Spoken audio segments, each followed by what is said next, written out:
बिस्मिल्लाहिर्रहमानिर्रहीम। 1460 का वो दहका हुआ साल, जब इस्तांबुल की फसीलें तो पुरअमन हो चुकी थीं, मगर बल्कान के पहाड़ों से उठने वाले स्याह बादल एक नए तूफान का पता दे रहे थे। ये वो दौर था जब सुल्तान मोहम्मद फातिह को एक ऐसे दुश्मन का सामना करना पड़ा जिसकी दरिंदगी की दास्तानें सुनकर आज भी रूह कांप उठती है। वलाचिया का हुक्मरान वलाद-दीन पेलर, जिसे तारीख ने खूनी ड्रैक्योला का नाम दिया। क्या एक मोमिन का अज़्म इस शैतानी दरिंदगी को शिकस्त दे पाएगा? 1461 की सर्दियां अभी खत्म नहीं हुई थीं कि सुल्तान को इत्तला मिली कि वलाद ने उस्मानी सफीरों को इंतहाई बेदर्दी से कत्ल कर दिया है। सुल्तान का गुस्सा आसमान को छूने लगा। वो सुल्तान जिसने कुस्तुनतुनिया की दीवारें गिरा दी, वो अपने सिपाहियों के खून का सौदा कैसे कर सकता था? जिसका अमल है बेगरज, उसकी जजा कुछ और है। जिसकी नजर है बेहिजाब, उसका समा कुछ और है। जून 1462, तपती हुई दोपहर में सुल्तान मोहम्मद फातिह 60,000 के लश्कर जर्रार के साथ वलाचिया की सरहदों में दाखिल हुआ। ये जंग कोई आम जंग न थी, ये नफसियाती जंग थी। वलाद ने जंगले हायेदार, the forest of the impaled सजा रखा था, जहां हजारों इंसानों की लाशें लकड़ियों पर पिरोई हुई थीं। इस हौलनाक मंजर ने बड़े बड़े बहादुरों के जिगर पानी कर दिए, मगर सुल्तान मोहम्मद फातिह ने अपने घोड़े की लगाम थामी और गरज कर कहा, जो मौत से डर गया वो मेरी सफ में खड़ा होने के लायक नहीं।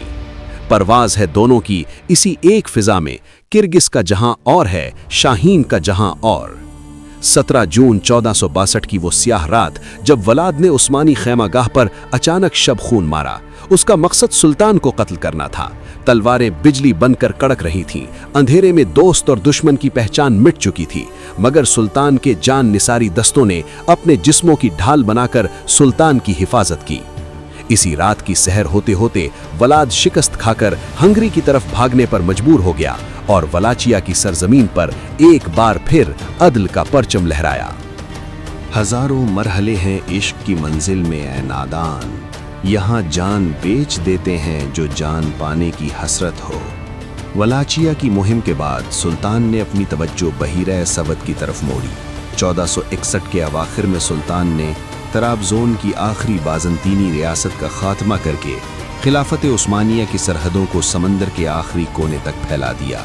ये वो वक्त था जब यूरोप के बादशाहों की नींदें हराम हो चुकी थीं, क्योंकि अब उस्मानी उकाब की नज़रें इटली के कल्ब यानी रोम पर जमी थीं।